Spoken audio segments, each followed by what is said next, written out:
what's available to them in the draft? Well, it's in their best interest. It's always in your best interest to continue to cultivate and develop the talent that you have made an investment, not only in draft pick, not only in resources, in time. It will be in their best interest now. They have a lot of faith in the new wide receiver coach that they have, that he can add something to Dez's game, because they don't have a #1 receiver. Like, you can't have Super Bowl aspirations, have the way the team is built, and not have a guy that you can go to, a guy you're expecting to get 1,200 yards, a guy you're expecting to get 7 to 10 touchdowns, and you're not going to have that on Dallas's roster if you cut Dez. Dallas, they should have been talked to Dez. It shouldn't have gotten to April. It shouldn't be to this point. They should have talked to Dez before free agency opened up. Now, the reason why they could only be a limited participant in free agency, that's because of the salary cap and the salary cap restrictions. But they should have been talked to Dez.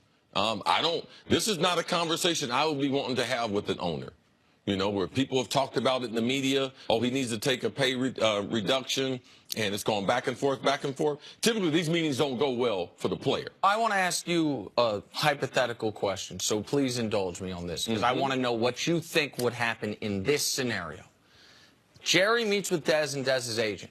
They talk about that pay cut. They talk about what you've talked about. Hey, you can get the money back with incentives. Like, here's what we're going to do. Because Dez is a $16.5 million cap figure this year. $12.5 million in salary, a $6.5 million cap figure.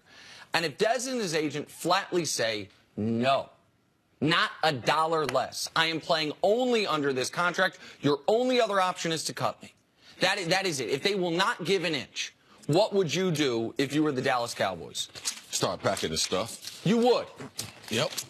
Start packing his stuff. So you would? You'd be willing to cut Dez? Okay. That's what I'm asking. You'd be willing. Why am I having a conversation? Because, like, you can't put a gun to a guy's head unless you're willing to do something with it. Yes. Like, why are we having a conversation? I haven't seen the owner, Jerry Jones. If Jerry Jones decides he's going to have a conversation with you about money, Jerry Jones is going to win that conversation.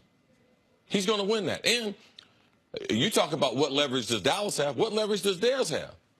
Dez is worth more in Dallas. Dez brand is worth more in Dallas. All Dez knows is Dallas. Agreed, which is why I think the logical solution for both sides is to do the type of contract you've talked about. Reduction in pay, but you can get it back if you hit these thresholds. But I've learned too much over the years covering pro sports that we can't just say, oh, both parties are going to act logically. Both parties are going to say, we're going to do what is logically the right thing here. And I don't think it's out of the realm of possibility that Dez and his representation would say, no, we'll call your bluff and see if it's a bluff. Now, you're saying it's not a bluff. Okay, look at the salary cap. Look where you can go to get $12 to $15 million. Where else can Dez go? Almost nowhere. Oh, okay. Almost nowhere, and certainly nowhere with the branding of Dallas, and certainly nowhere with the championship aspirations of Dallas. Teams that have that type of cap space, I mean, San Francisco might, the Jets definitely do, Cleveland definitely does, not places. Wow. Right. No, that's warm and fuzzy. But the flip side to that question is, and if I were Dez's agent, what I would be saying is, okay, you're right. Where can he go get that money? You look at the free agent wide receiver market. Where can you get even this lower level production? Where are the 900-yard receivers, 7 touchdown receivers, which what does it? Yeah, sometimes you get caught up in that, and sometimes you lose your job. All right? You try to overplay your hand. All right? Jerry Jones has all the cards. They're trying to think that Dez has some type of leverage after, oh, not a 1,000-yard season this year. Oh, not a 1,000-yard season 2 years. Oh, not 1,000 yards in 3 years? Like, come on, man, let's get real. Let's get real. You're not worth $16 million. Let's come to an understanding. I love the Cowboys. Dez is better off served in Dallas. I believe he can get back to 1,000 yards in Dallas. It was hard enough for Dez to get comfortable in Dallas. I just don't know how quick he can get comfortable somewhere else. And there's not that type of money out there. Is there something to read into and why this has been such a delayed meeting? We've been talking about this for months, about this conversation. Why have we waited so long?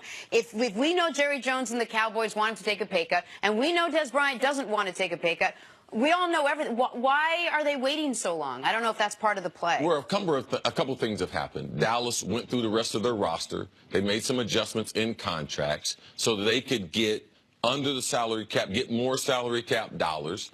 And they participated with Allen Hurns in free agency. They signed a couple other players. Their biggest question hadn't been about Dez. It's been about DeMarcus Lawrence, the defensive end, franchising him. So it's just a business NFL timing thing. And if the Cowboys are run well from a front office perspective, and they have been the last few years, what I think also probably happened was they do their own prognostications about what free agency is going to look like, what guys are going to sign for. And I would imagine one of the reasons they wanted to wait, because you would think waiting hurts the Cowboys, because of the point I'm making. Unless their analysis showed, well, what's going to happen is you're going to see receivers who have been far better than Dez sign contracts for far less than what we're paying Dez, and that helps our argument more. That helps. And those spaces get taken. So there's less. Those dollars get used. So you have less spots that you can land. Right. All right, let's take a break. Let's go back to the NBA playoffs. How much harder is the Cavs' road to the finals now that they're the 4 seed? Next on First Things First. They really emphasized 4 there to make sure everyone knew what seed 4 seed, 5 seed.